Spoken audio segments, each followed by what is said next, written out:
Okay, so let's see here. I've got some empty enclosures, I've got plenty of money, and my animals action is almost high enough for me to play 2 animals. Great. Now let's see, what animals can I play here? I could play this wolf. I have a 4-size enclosure, but I would only get 1 more extra appeal because this would be the first predator I play into my zoo. That's lame, only getting 1 extra appeal with its ability. I don't know. That doesn't really help me out right now. Let's see here. Western Green Mamba. I could get 2 X tokens with this one. And I have the Africa icon already in my zoo because I have a partnership and I don't have any other Africa animals anyways, but I do have that partnership with Africa. So, hey, I could... Oh, wait. I don't have any reptiles yet in my zoo. So I can't play that either. What? I don't want to play that, and I can't play that.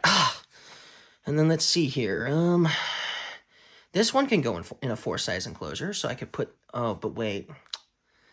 I don't have a South America icon in my zoo. So I can't play that either. What am I going to do? This sponsor card doesn't help me because I've already got more than 25 appeal. Well, that's lame. And I have no rock icons in my zoo, so there'd be no point in playing this. Man, I have just a lame hand here. Oh, I know. My cards action is at level 5. I could take that action, draw 3 cards, and maybe I'd get a good card I can play. Maybe I'd get a good animal I could play. Yeah, let's do that. So let's put this over here. And then draw 3 cards from here. 1, 2, 3. What? This is what I drew? I have no reptiles. That's not going to help me. I get an adventure playground. Gives me 4 appeal. That's something, I guess. And a goat. Really? That's what I get for an animal? I don't even have a petting zoo. This was a lame draw. Alright, so welcome back, everybody. So, that ever happened to you? You also think that perhaps the Arc Nova has a huge problem with here? This amount of cards is a huge problem? You think that's a problem? You might feel that way. You might have a hand where you have no cards drawn, of course. You might have a hand of cards you can't utilize either. That happens to all of us, for sure. And a lot of people complain that the haystack is a major problem. And a lot of people say that the Marine Worlds expansion fixes that problem. A little bit, at least. But there are ways to mitigate that problem as well. Is it really a problem? Well, let's go to the next example. All right, so I've got tons of money now. I've got my animals action upgraded, and I've got this nice South America icon here, so that means I can finally play this animal a little cheaper because it requires 2 South America icons, which I have because I have my Tamarin, which gave me 1, and I have that, which gave me 1. So, and I needed to upgrade the animals action to play this Galapagos giant tortoise. So, hey, I do, so that means I can, and I have a enclosure all ready for him. So, and I have enough money for him, so hey, I can play him. But wait a minute, his ability is sunbathing. So it allows me to sell 4 cards from my hand for 4 money each. But it's a good card. I get 8 appeal and 2 conservation points and one of those reputation points too. So, it's a great card, but that ability. Let's see here. Is there anything I want to sell in my hand? Federal grants gets me 3 extra money as income every coffee break phase, and I get an extra conservation point if I have 9 reputation. That's a really good sponsor. Veiled Chameleon. It lets me draw a card from the reputation range, right? So that's great. I like that one. That's really good. Ooh, the cheetah. I love cheetahs too. And this one gives me 3 cards. I get to draw 3 cards from the deck with the cheetah. I don't want to sell that either. And then this one has just got the Dice Tower crew on it. I definitely don't want to sell that. Oh, man, I have really good cards in my hand. And man, I really wish I had some horrible cards in my hand right now, so that way I could play this and make a fortune with this card. What do I do? Do I really play this and sell all these cards? But it seems kind of a waste to play this and not sell any cards. Oh, it's such a dilemma indeed. What do I do? So is the haystack really a problem? There's a lot of cards there, yes. And you're definitely going to have times when you're having a hard time getting the cards you want. But there are definitely also going to be times when you have only good cards in your hand and you don't want only good cards in your hand either, of course. So honestly, it could go either way, but it's always good to have good cards, regardless of the case, right? You always want to have good choices, good options. That tortoise would have been great to have. But if I only had good cards in my hand, then I wouldn't have bothered playing it at that moment. I would have waited till later, and I would have played my cheetah instead, and maybe those cards that I drew with the cheetah would have been lame, and then maybe perhaps I still could have played my tortoise later, you know? There's ways to mitigate this problem that a lot of people have, okay? But it's not always going to be a problem. And the reason why is there are card abilities that do help you if you end up with some cards that are lame or that just don't work for your strategy. Maybe you're not going a certain route. You're not going for predators. You're not going for or you're not going for herbivores, but that's all you're drawing and you're not going that way. You can be good at this game and just like, you know, be like, okay, well, I'm drawing a lot of herbivores. I wasn't planning on going that route, but considering I'm drawing all of them, I might as well go that route, right? So you have to be able to be adaptable for sure, but some people don't want to do that. And there are ways, like I said, if you don't want to be adaptable and you want those reptiles and you're not drawing those reptiles, there's ways that you can fix that. Or if you're just going a particular route, there's ways that you can fix that. So let's just kind of briefly talk about that. Assuming you don't have the Marine Worlds expansion, these are things that are going to be in the base game. So we have the pouch ability, okay? Now I've explained all of these abilities in various videos in the past, but we're going to go over them again. The ones that fix this haystack problem that people seem to think is a problem, because honestly, I don't think it's a problem whatsoever, because we do have these chunk of cards here that come in the base game. And if you even get one of these, it's going to help when you have a horrible hand draw. These are going to help. So the pouch ability is you place a card underneath this animal and you get 2 extra appeal for it. So you want to do it for sure. And the red kangaroo lets you do 2 cards from your hand and lets you pouch them and get 2 extra appeal. So this one would give you 4 extra appeal plus this. So you'd get 11 appeal with this red kangaroo with the pouch ability. So the pouch ability is one of the cards in this game, one of the abilities in this game that give you appeal for those cards that you want to place underneath these cards. Now, if you don't have those extra cards when you play this, then obviously that's not going to help you. But if you have cards and you better hope that they're cards you don't want to use anyways, because then, hey, now you've got something to do with those cards that you don't want to use. You can get extra appeal thanks to the common wombat and the red kangaroo. And if you're going the petting zoo route, maybe you'll get this Bennett's wallaby, and it has that same ability too. The koala also has it, and the Tasmanian devil also has it. So there's a few animals, not very many, but a few animals that have that pouch ability. Then here's the thing. Then we have the expert on Australia here. If you play this sponsor card, every time you play an Australia icon into your zoo, you get to pouch a card, gaining 2 appeal. So, hey, it's got an Australia icon on it, which means you get to do it when you play this, you get to pouch a card.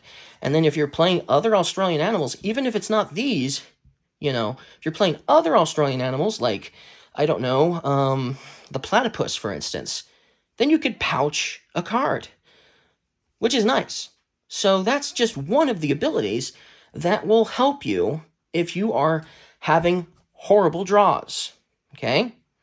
Or just have a horrible hand, right? Then we have sunbathing, which I mentioned earlier, you know, with this Galapagos giant tortoise. This lets you sell those cards for money, 4 money each. This one lets you do it 4 cards. That's amazing. 4 cards in your hand you don't want. You sell them, you're going to get 4, 8, 12, 16 money. That's a lot of money in this game. It can be anyway. So, yeah, that's one of the cards that has that ability. The Rock Monitor lets you do it 3 times.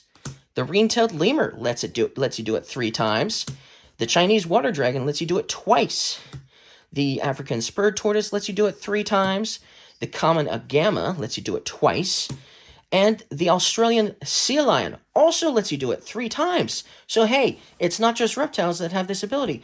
There's one primate, a prosimian, which is a lemur, and we have one predator that also does it as well. And hey, this is Australia. Icon right here. So if you have that pouch ability with that Australia sponsorship card, this one, Expert on Australia, there's another card that works for that, right? And you're also potentially selling, you might not even have enough cards to do all of these awesome abilities. If you're going the Australia route, most likely you'll have some pouch abilities, and you'll be pouching some cards. If you're going the reptile route, it's possible you might have some ways of selling your cards. And there's even other ways to do it. Like I said, one of the predators does it, and one of those, what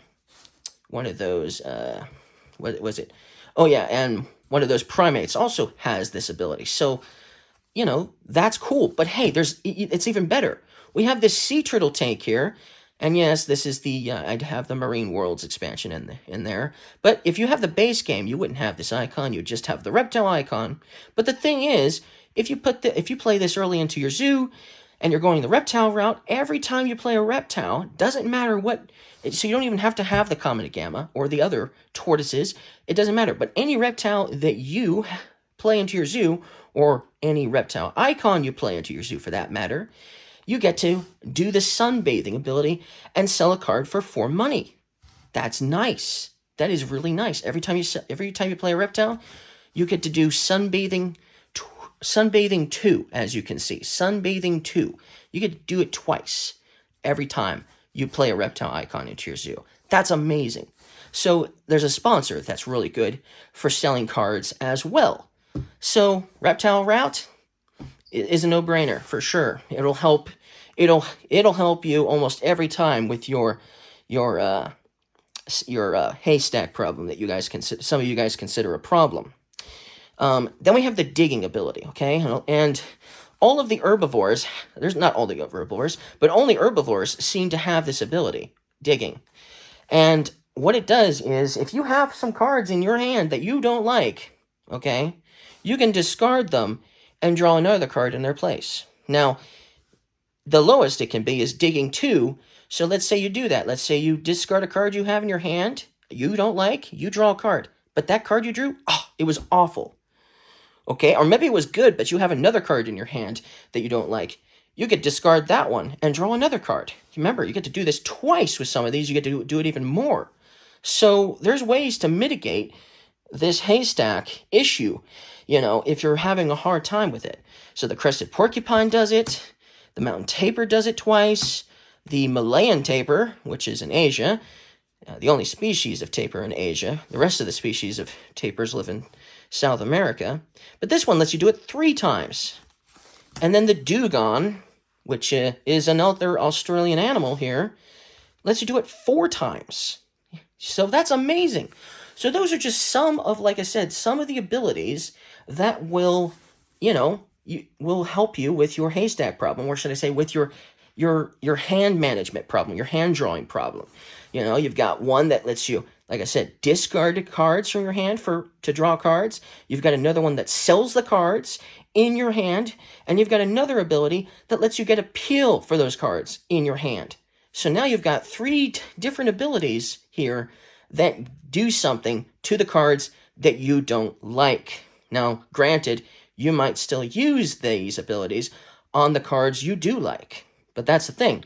Regardless of the case, there's ways to mitigate this haystack problem, even if you just have the base game. Now, if you just had the base game, you would probably have about that many cards not in the game. So that would be your haystack there. These would be all of them from Marine Worlds, basically. But regardless of the case, it's not that big of a problem with the base game. Then, of course, we have other abilities. So So then we have other ways to draw cards. It's not just the card action that lets you draw cards. We've got the sprint ability. That cheetah had that. Let you draw 3 cards with the cheetah. You know, there's a lot of animals that have that ability, the sprint, to let you draw cards. Then you've got like hunter, which allows you to draw cards and then take, you know, an animal from the amount of cards you drew. And you've got perception, which lets you draw 4 cards and you get to keep 2 of them. So that's even better, right? Then we've got like scavenger. You know, many of the vultures and condors and things have scavenger, and that lets you draw cards from a discard pile instead, and you could get cards that way. And then we have snapping, which a lot of the reptiles have, that let you snap a card from the display, let you take a card from the display. So there's lots of ways to even draw cards. So like I said, the haystack, you know, isn't that much of a problem. Like I said, sometimes use that problem to your advantage. Use the haystack problem to your advantage with these card abilities I have here. Look for these. These will help you if you're worried about the haystack being a problem for you. So I mostly did this for a friend who just played his first game of Ark Nova recently and said he wasn't a huge fan of the haystack. So hopefully this will, you know, give him some ideas. And I hope you guys liked this video, and I'll see you guys again next time. Bye.